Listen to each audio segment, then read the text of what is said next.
ሄርሜላ እንግዲህ ከዚህ በኋላ ማንንም አልሰማም። የፈለጋችሁት ነገር 30 ሰው ከሆናችሁ 10 15 እኔን ኤክስ ማድረግ ትችላላችሁ ብላለች። እንግዲህ ማንንም አልሰማም፣ አብርሃምን በእጅ አስገብቻለሁ።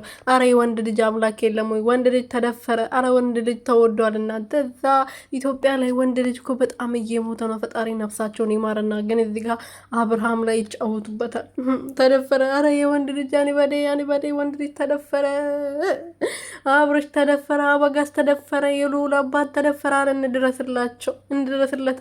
በዚህ ሰዓት ያልደረስንለት ምኑ ወዳጆች ሆንን? ምኑን ደጋፊዎች ሆን? እና ማንንም አልሰማም ብላለች ሄርሜላ። እንግዲህ እንደምታዩት ትናንትና በስልክ አውርታቸው ነበረ። ኤፍሬም ና ውሰደኝ፣ ወንድሜ ና ውሰደኝ፣ እየደፈረችኝ ነው ድረስልኝ እያለው ነበረ እና ስልኩ ተዘጋ። ደህና ነኝ በላቸው እያለች ነበር፣ አስገድዳ ማለት ነው። ደህና ነኝ በላቸው እያለች ነበር። ስለዚህ ልጁ በግድ ነው ተደፍሮ የተቀመጠው። የፈለገችው ነገር ካገኘችው በኋላ ትመልሰዋለች፣ በደንብ ከጠገበችው በኋላ ማለት ነው። ወይኔ ጉዴ!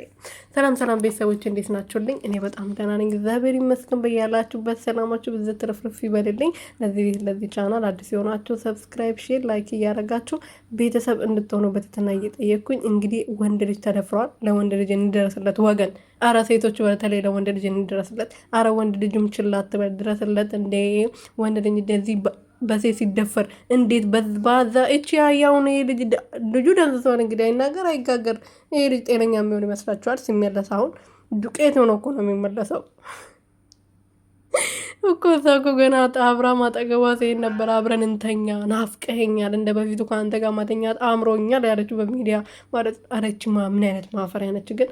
ያረቢ ከነጀላ ነባስ ያዋቀየው እኮ አጃይባ ነው። የምሬን ነው። በጣም ነው የሚያስም እየገረመኝ ያለው እኔ ማለት ነው። የምሬን ኦሮምኛና አማርኛ ራሱ እያደባለቀኝ ነው ማለት ነው ንግግሬ።